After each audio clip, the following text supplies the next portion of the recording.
waa mbokk yi ñoo ngi fii ci aéroport bu Malpensa xam ngeen ne tey jii le 15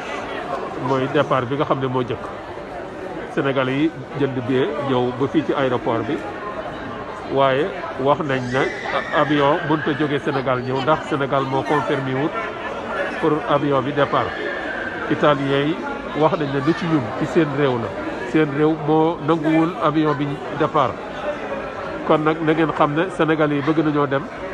waaye ba tey amuñu avion bu leen yóbbu te am na ñoo xam ne jóge nañ ay 1000 kilomètres ay 2000 kilomètres ñëw ñiy yor ay doom yu ndaw kon daal na ngeen xam ne ci boppam lii bokk na ci liggéey bi nga xam ne gouvernement bi liggéey na ko ndax xeex bu muy xeex immigration bi gis nga nit ñaa ngi nii ñoom wax nañ ne ba ñu ñëw avion bi ba ñu ñëw yóbbu nit ñi waaye suñu réew moo confirmé wul pour avion bi wàcc fa gis ngeen di sénégalais yaa ngi nii taxaw ñoom ñëpp bëgg a dem gis nga ko ni ñoom ñëpp fay nañ seen billet ñëpp def nañ ko waaye Sénégal ci boppam ñoo wax ne ñoom amaguñu autorisation pour avion mën a wàcc Sénégal jóge Italie gis nga nit ñëpp a ngi nii fay seen billet toog tey ji ci 6 heures lañ waroon a départ waaye ba fi mu ne gis nga ko ñu ngi nii gis nga bagage yi nit ñaa ngi nii sonn bay bëgg a dee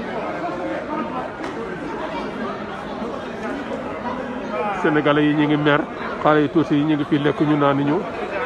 ñoom ñëpp yor seen i billet pour bëgg a ñibbi si Sénégal waaye Sénégal mayagul autorisation pour ñu mën a départ ñëw te xam ngeen ne tey jii lañ waxoon ne ci la avion bi aéroport Sénégal di ubbi waaye fii ci Italie ci Malpensa